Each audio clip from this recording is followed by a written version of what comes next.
Sud Radio, Bordet dans tous ses états, midi 13h, Christophe Bordet.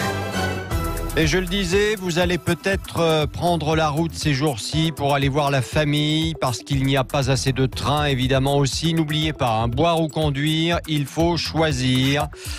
Le feu vert pour le retour aux 90 km/h sur les départementales vient d'être donné. La loi vient d'être promulguée. Bonne ou mauvaise nouvelle, on va en parler avec nos invités. Bordet dans tous ses états. Le fait du jour. On va se faire chier. Tu te sens à poil dans ton Audi TT.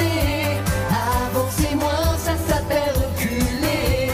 Tu le sens venir, le pillage. 3 points qui te restaient. Alors vous le savez, on est passé à 80 km/h au lieu de 90 il y a quelques mois. Et puis ça a été la bronca générale, les gilets jaunes, des présidents de département qui se sont beaucoup plaints de cette situation. Et la loi, justement, vient d'être promulguée. Retour aux 90 km/h. Ce sont...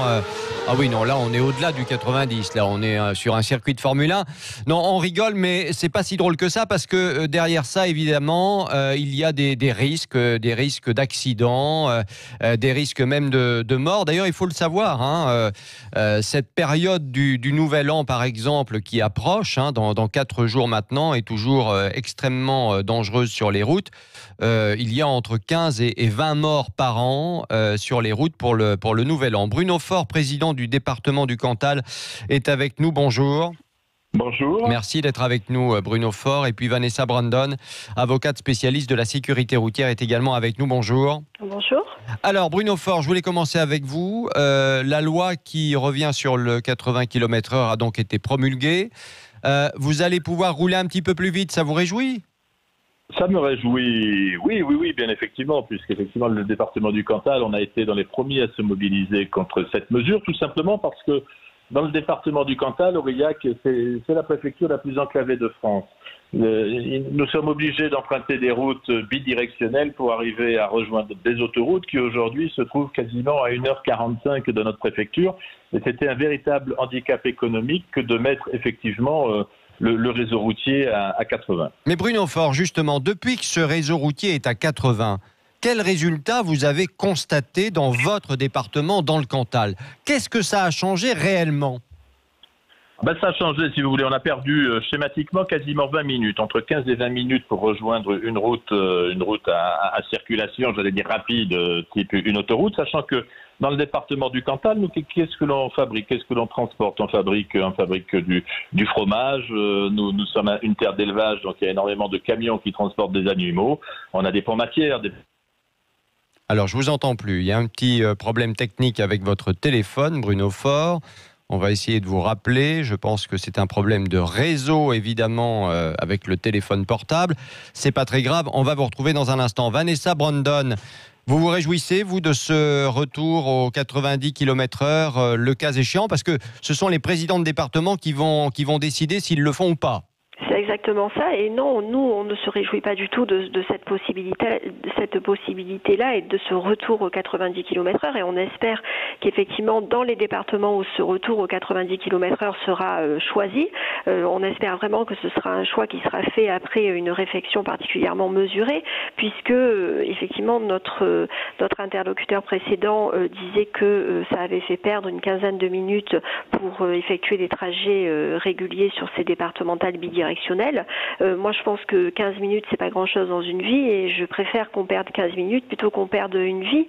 Et cette mesure de 80 km/h sur les routes départementales bidirectionnelles a permis de sauver des vies et pour moi, c'est l'essentiel. Est-ce qu'on a eu des chiffres précis là-dessus ? Parce qu'on a l'impression que c'est quand même pas très clair. Alors, c'est effectivement à ce jour pas très clair parce que effectivement, il y a eu des impacts. Ça, c'est une certitude. Mais par contre, ça n'a pas encore été réellement mesuré, mais on est par contre certain qu'il y a eu des vies sauvées.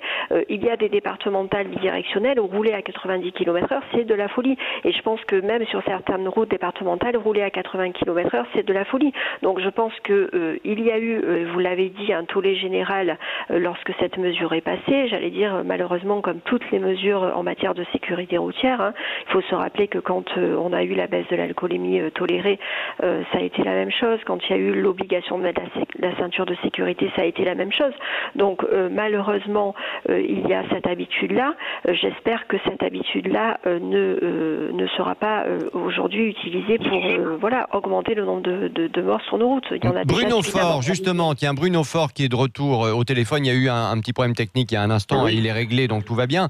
Bruno Faure, président du département du Cantal, dans quel délai vous allez revenir à 90 km/h sur les routes départementales concernées chez vous?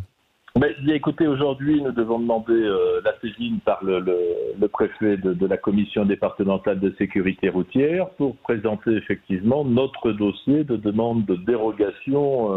Donc, on peut estimer effectivement que dans un délai d'1 mois ou plus rapide, je ne sais pas. Tout va dépendre effectivement de la convocation de cette commission.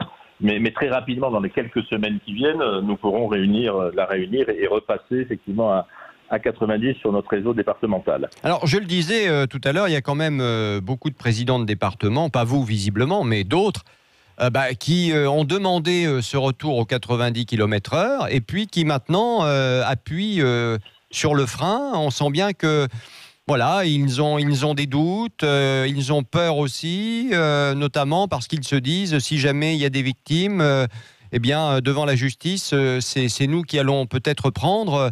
Qu'est-ce que vous en pensez aujourd'hui de ça? Parce qu'effectivement, on sent bien quand même que voilà, la réflexion a fait son chemin, quoi. Oui, mais vous savez, aujourd'hui, je crois que l'ensemble des présidents de département, nous assumons déjà nos responsabilités. Il faut savoir que, j'allais dire, toutes les semaines ou de manière très régulière, nous recevons des demandes de limitation de vitesse dans la traversée d'un hameau, dans la traversée d'un autre secteur routier. Et donc, schématiquement, on les accorde ou pas au vu de critères techniques de la part de nos services. Donc, on pourrait déjà nous mettre en défaut, si quelqu'un le souhaitait, en disant « je vous avais bien demandé de baisser la vitesse, vous ne l'avez pas fait, il y a eu un accident ». Je pense qu'à un moment donné, il faut quand même que chacun prenne ses responsabilités, que ce soit les automobilistes. Je rappellerai que dans le code de la route, un des premiers articles, c'est de dire d'adapter sa vitesse aux conditions de circulation, et puis surtout c'est peut-être aussi à l'État à prendre effectivement les bonnes dispositions. Et il faut peut-être limiter la puissance des voitures pour les jeunes conducteurs, peut-être avoir une formation. Ah oui, non, mais ça c'est un autre problème. Ça c'est un autre problème. Ça veut dire qu'il faudrait que les constructeurs, tout d'un coup, effectivement, brident leur moteur. Donc c'est pas près d'arriver, hein. C'est pas près d'y arriver. Vous le savez bien. Ce qui veut dire qu'on va au plus simple. Alors, moi, j'ai entendu rapidement l'invité. Vanessa Brandon, qui est avec nous, avocate spécialiste de la sécurité routière. Voilà. Ce qui a fait bondir certains départements, c'est qu'effectivement, lorsque des précédentes mesures ont été prises, que ce soit pour l'alcoolémie, que ce soit pour la ceinture de sécurité, elles ont été mises sur la globalité du territoire. Là, on est à une mesure qui a été mise et qui handicape véritablement des territoires. Parce que si nous n'avons pas... Si nous avons autant crié dans le Cantal pour ça, c'est que tout simplement l'État n'a jamais fait l'effort de construire des routes, des infrastructures routières dignes de qualité. Mais ça ne peut pas être au détriment de la sécurité routière. Oui, on ne peut pas dire aux personnes qui sont gravement blessées sur la route ou aux familles qui ont perdu quelqu'un sur la route, c'est pas notre faute, c'est la faute de l'État qui n'a pas construit d'autoroute. Ça, je pense qu'on ne peut pas tout mélanger. Mais justement, Vanessa Brandon, puisque vous avez repris la parole, est-ce que, avec votre association et vos clients, le cas échéant, vous allez faire attention à ce qui se passe? Et s'il y a des accidents mortels, par exemple, etc., est-ce que vous êtes prête à vous retourner contre les présidents de département qui auront décidé le retour aux 90? Alors, je pense que de toute façon, bien sûr, on va étudier ça et surveiller ça de près. Ça, c'est une certitude. Après, il ne faut pas se leurrer non plus. C'est-à-dire que mettre en cause la responsabilité pénale, puisque là, on parle de responsabilité pénale d'un département dans un accident qui serait survenu suite au retour aux 90 km/h, ça serait possible. Il va falloir le prouver à chaque fois. Exactement. Oui. C'est-à-dire qu'en fait, il faut prouver que la route est accidentogène, que l'accident ne serait pas arrivé si c'était limité à 80 km/h. km/h et que la vitesse est la seule cause de l'accident. Donc autant dire que ce seront des cas qui seront extrêmement difficiles effectivement à établir.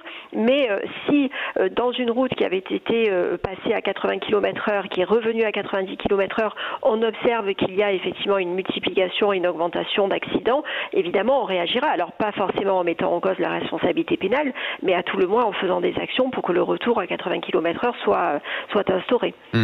Bruno Faure, par rapport à cette décision du retour aux 90 km/h, est-ce que vous ne sentez pas quand même, certes la loi est promulguée, le Premier ministre est revenu en arrière sur cette question, enfin en arrière en tout cas en ce qui concerne les départementales, puisque les nationales par exemple qui sont concernées restent à 80 km/h. L'État ne change rien au niveau des nationales. Mais justement en disant, bon ben vous le voulez, vous allez l'avoir, est-ce que l'État vous lâche pas en quelque sorte et vous dit débrouillez-vous avec ça? Ah ben totalement. Et demain, j'allais dire, il va générer de la confusion aussi dans un département comme le Cantal, où je repasse un réseau, enfin où la volonté c'est de repasser un réseau de 4000 km de route à 90. Comment effectivement le 80 sur les 140 km de la RN 122 qui traverse le département de part et d'autre, comment le maintien à 80 ne peut ne pas créer la confusion effectivement dans l'esprit alors des Cantaliens, mais des automobilistes d'une manière générale. Donc là, vous dites, quelque part, il va falloir bien expliquer, et ça va être notre rôle à nous au niveau local, quoi, parce que pour que les choses soient claires. Il va falloir l'expliquer. Je n'oublie pas que la loi, enfin, ce 80 avait été pris de manière expérimentale pour 2 années, donc nous essaierons d'expliquer effectivement de manière à ce que l'État puisse repasser à 90 après. Alors une question que je me posais, Bruno Faure, vous avez donc changé les panneaux, il a fallu changer les panneaux il y a quelques mois pour passer de 90 à 80, maintenant on va faire le contraire. Tout ça a forcément un coût, j'imagine. Quel est le coût pour vous, pour le département, pour les usagers ? Alors, ce qu'il faut dire, c'est que lorsque nous étions à 90, la règle générale était 90. Donc, il y avait très peu de panneaux 90 sur les routes. Lorsque le gouvernement a pris la décision de passer à 80... il a fallu en mettre plus. Non, parce que le cas général était 80. Donc voilà, et comme nous sommes dans un département où nous n'avons pas de 2 fois 2 voies, donc il était relativement facile, on passait de 90 à 80, on a mis très peu de panneaux, le coût à l'époque a dû être de l'ordre de 15 000 euros. 15 000 euros. Et donc là on va remettre 15 000 euros. Et donc cette fois-ci nous remettons, non, nous serons même inférieurs, puisque on sera à un niveau inférieur, puisqu'on réutilise les quelques panneaux 90 que nous avions. Et donc, ça va être un coût de 13 000 euros pour le département. Alors, 2 questions pour terminer à vous et à Vanessa Brandon, qui est avec nous, avocate spécialiste de la sécurité routière, je le disais. En parallèle de tout ça, la généralisation des éthylotests anti-démarrage souhaités par les Français, c'est ce qui apparaît dans une étude ce matin. Est-ce que c'est une bonne idée, justement ? On parlait des moteurs qu'il faudrait brider. Est-ce que cette idée de généralisation des éthylotests est une bonne idée ou pas, Vanessa Brandon ? Ah oui, c'est bien évidemment une bonne idée. Après, techniquement, vous imaginez bien que c'est quelque chose qui va être compliqué à mettre en place parce que tout simplement, il faudra renouveler entièrement le parc automobile français. Donc, ça se fera pas en un jour. Et puis, ça a un coût, 1 000 euros, un peu plus de 1 000 euros. Bien évidemment, ça a un coût qui est très important et que pas forcément tout le monde peut assumer.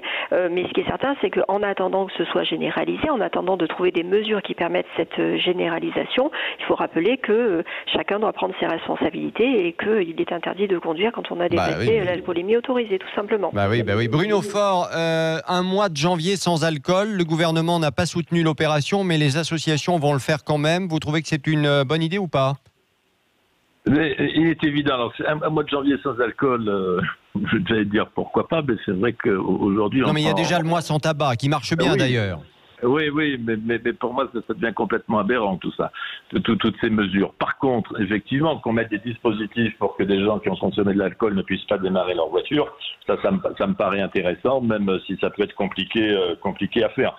Je crois que dans tout ça, il faut bien imaginer que les présidents de département, ce sont des gens qui sont responsables et on ne se moque pas de la sécurité routière. On investit régulièrement des centaines de milliers d'euros, voire de millions d'euros, pour améliorer les conditions de circulation. Oui, et en même temps, il y a beaucoup d'associations comme 40 millions d'automobilistes qui n'arrêtent pas de critiquer le fait que l'état des routes est de mal en pis.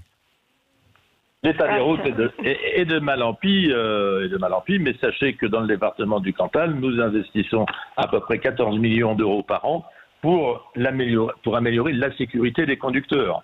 Et bien évidemment, moi j'ai rencontré pas mal d'associations de sécurité routière et nous travaillons pour mettre des opérations, que ce soit envers les personnes âgées, que ce soit à destination des jeunes, de sensibilisation et de prévention. Merci beaucoup Bruno Faure d'avoir été avec nous, président du département du Cantal, et Vanessa Brandon, avocat spécialiste de la sécurité routière. Dans un instant, André Berkoff reçoit Nadia Remanna. Qui est-elle ? Elle est fondatrice de l'association Brigade des maires, qui lutte contre la montée de l'intégrisme islamique dans les banlieues. C'est un travail de tout instant. Et puis à 13h, Jacques Pessis sera avec nous et il reçoit le chanteur Claudio Capéo. Bon appétit.